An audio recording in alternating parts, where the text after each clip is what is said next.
So Super Mario Brothers the movie is massively successful. There is no doubt about that. Disney is reeling from this success that Nintendo is experiencing from this movie. It's amazing what happens when you give the fans what they want, and Super Mario Brothers does exactly that. Do they incorporate certain things that I find questionable? Absolutely. But is it something that takes away from the overarching movie? Absolutely not. Girl Boss Peach is something that we talked about before the movie even came out, and to be honest with you, while she is definitely in there and she is 100% girl bossing, the story of the movie itself is not really phased too much. I do believe Mario is sidelined quite a bit in the movie, but ultimately the movie is the movie and it did very well because it was giving the fans what they asked for. Now, why am I talking about Super Mario Brothers? Well, apparently, according to an article from the New York Post, Super Mario's character name has been changed because of a racist slur that was found in the games and is changed for the movie and also the English games and all that stuff and has been changed for a while. Now, they're not talking about Super Mario himself, okay? Mario obviously is Mario. That's not changed. They're talking about a character that was called in Japanese Blackie. They changed that name to now being called Spike because they were afraid that before the movie came out, since the movie was obviously going to come out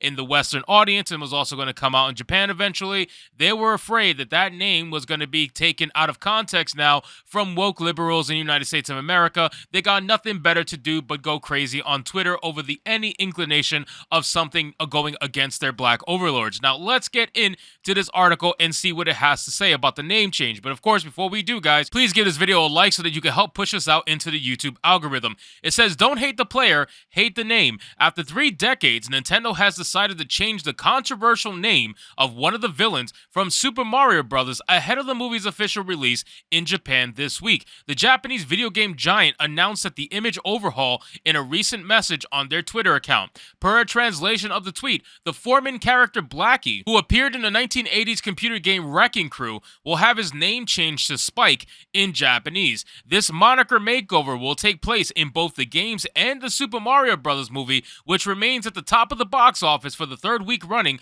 grossing over $400 million since it opened in theaters on April 5th. Now, before we get talking about Spike, I gotta say, man, I am loving the fact that Nintendo is destroying Disney like this. Disney deserves every bit of this absolute destruction that they're experiencing and that they're feeling. People are going to say, oh, Disney's going to be fine. They're making plenty of money doing XYZ. First off, they're not. Entertainment-wise, anyway, they haven't had a big hit movie in quite a while, and the last one that they had was shared with Sony back during the days of MCU Phase 4 with Spider-Man No Way Home. Aside from that, they've had a hell of a lot more failures than they've had wins, and Nintendo came out with their first movie recently and knocked it out the freaking park to the point where it's going to be $1 billion movie before it even hits Japan. I want you guys to realize that. This is going to be nearly $1 billion movie before it actually hits its own home country.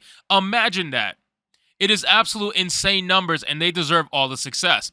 So it says, while Nintendo didn't provide a reason for the decision, the character's former title is a racial slur in Western countries. Yeah, I'm sure it is. Now, before you guys even realize, like, I don't even know if some of you realize who Blackie actually is and what he looks like. The fact that they're trying to make this a racial connotation is ridiculous considering how the character looks, right? So this is a picture of Blackie. I'm going to show you guys. Ready? Check this out.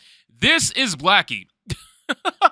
This right here is Blackie. This is who they're trying to be offended by. This is the guy who apparently has the name of a racial slur. Yes, this white-ass dude with a beard is called Blackie, and they're trying to make it into a racial thing. It is insane. He is literally a white dude. It says, in fact, Spike's name change is currently in effect in the US and EU iterations of the original game. Spike first appeared in Famicom's 1985 action puzzle game Wrecking Crew as the villainous construction worker who tried to stop Mario and Luigi from breaking objects with a hammer, Kotaku reported. The character's former title is misleading, given that he is portrayed as a white guy. Well, I'm glad they actually said it in the article because it's ridiculous the fact that people are trying to make this into a racial thing when the name Blackie is literally tied to a super ultra white dude. It says Nintendo has decided to change the controversial name of the Super Mario Bros. Foreman character from Blackie to Spike in both the games and the current film. This is how he originally was portrayed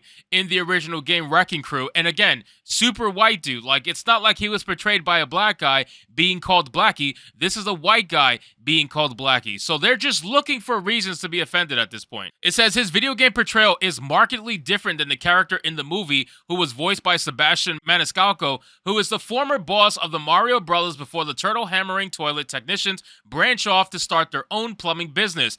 Interestingly, although widely lauded now, the project initially came under fire in 2021 after it was announced that Anglo-American star Chris Pratt, who is 43, would voice the titular Italian plumber. I like how they have to throw in the fact that he is Anglo-American. It really doesn't matter who's making these articles at this point. If they want to make it about race, they damn sure are going to make it about race. Whether the person is white, European, black, whatever the case may be, they're looking for this stuff. Like, they're looking to find these racial connotations because that's how they garner their clicks for their articles. And again, yes, it did work, right? I'm making a video on it, so of course they're going to keep doing that. But again, it's ridiculous that they're trying to make this guy into some racial thing by being called Blackie. Like, and I know the Japanese, they don't normally change things like that, and they're definitely not ones to apologize like that, but apparently little by little they're becoming that way, and it's not good, because if they start changing their ways to fit the Western audience, which they have said multiple times, especially in the gaming scene, that they're going to start trying to do that, I'm very worried about what's going to happen with Japanese games in the future, or Japanese content in general. I don't really know if it's going to spill over into like anime and stuff. It makes me worried, you know? So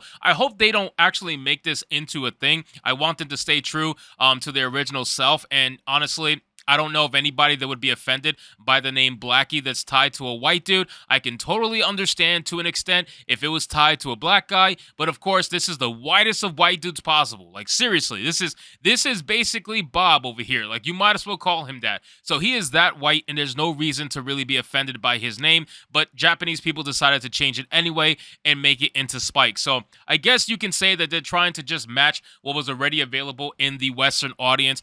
In European audiences, they were trying to match that in the Japanese market, but I can't really see them getting offended in the Japanese market over this, considering what we know about Asian markets like that. So again, it's a weird change, and I think they're just doing it to streamline it, because I think that they believe that if somebody on Twitter found out about Blackie in the Japanese market, they would have tried to cancel Nintendo for something that's happening in Japan that's not even happening here in the United States. They would have definitely tried to cancel Nintendo over it. So that's probably why they decided to do it. It has nothing to do with the actual Japanese market, because they don't care about this stuff. It has to do with trying to pander to the Western audience in the hopes that it keeps the money coming in for the movie, and these liberals don't get pissed off at the movie for portraying someone who's considered by the name Blackie. So again, guys, let's see what happens with this movie as it gets near $1 billion.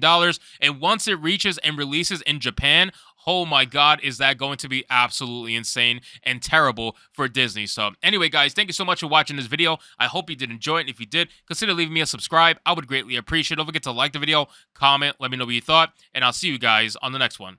Hypnotic out.